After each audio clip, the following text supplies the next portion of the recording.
मैंने एक छोटा सा मकान खरीदा है पौंडीचेरी में।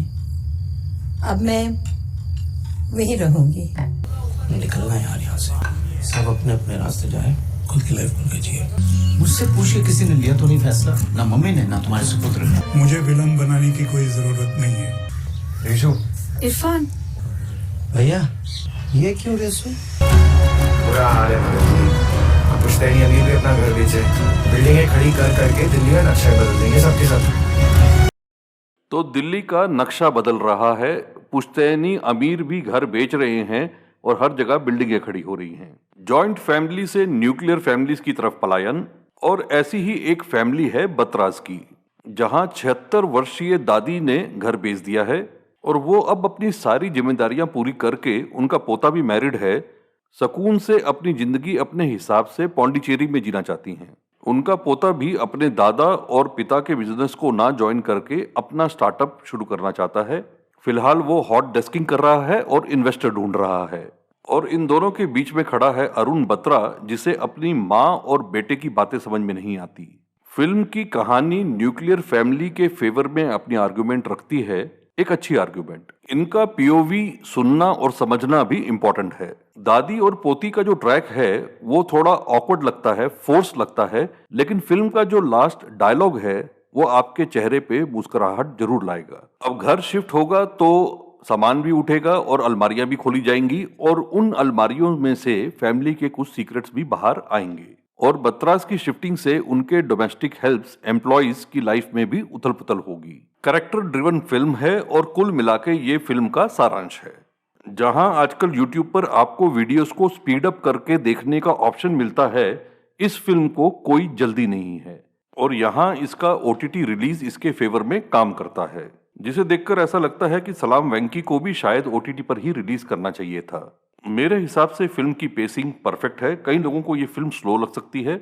मैंने फिल्म को रोककर इसके क्रेडिट्स चेक किए, ये जानने के लिए कि कौन है जो इतने इत्मीनान से कहानी सुना रहा है। राइटर्स हैं अर्पिता मुखर्जी और राहुल वी चिट्टेला, और राहुल ने इस फिल्म को डायरेक्ट भी किया है।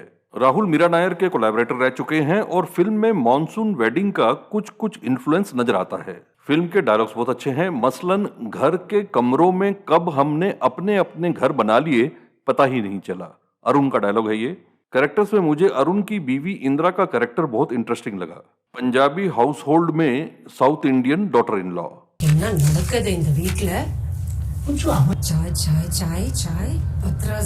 अब बात करेंगे डायरेक्शन और सिनेमाटोग्राफी की। सिनेमाटोग्राफर हैं इशित नारायण, और जैसा कि हम जानते हैं सिनेमाटोग्राफर का काम होता है डायरेक्टर के विजन को एक्सिक्यूट करना। राहुल और इशित ने इस टूल को बहुत अच्छी तरह से यूटिलाइज किया है।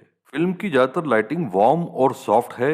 वार्म ह्यूज यूज किए गए हैं, लॉन्ग लेंसेज यूज किए गए हैं जो बैकग्राउंड को ब्लर करते हैं, यानी कि शैलो डेप्थ ऑफ फील्ड। क्योंकि कहानी कैरेक्टर्स के रिश्तों की है, वो उस घर उस स्पेस में हैं, लेकिन एम्फसिस उनके बीच के रिश्तों पे है। अब बात करेंगे एक्टिंग की। BAFTA award nominee Suraj Sharma, national award nominee Simran, national award winners Sharmila Tagore, Manoj Bajpayee और अमोल पालेकर। अमूल माचो बड़े आराम से की एडवर्टीजमेंट करते हैं सैफ अली खान, लेकिन यहाँ उनकी माँ ने बड़े आराम से इस रोल को निभाया है। अपने जमाने की one of the top most Hindi film actress, जिन्होंने गुलजार साहब की मौसम जैसी आर्ट हाउस फिल्म में भी काम किया है।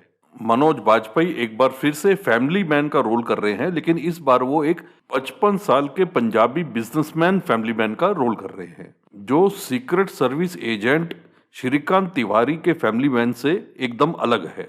यानी कि एक एक्टर और दो अलग फैमिली मैन, दोनों फैमिली मैन की रिक्वायरमेंट्स अलग हैं। अरुण बत्रा और श्रीकांत तिवारी दो अलग आदमी लगते भी हैं। अमोल पालेकर रिसेंटली फर्जी में दादू बने थे और यहाँ वो एक ग्रज होल्डिंग एल्डरली अंकल का रोल बखूबी निभा रहे हैं। फिल्म का म्यूजिक, दोनों बैकग्राउंड और ओएसटी इसके मूड को कॉम्प्लीमेंट करते हैं।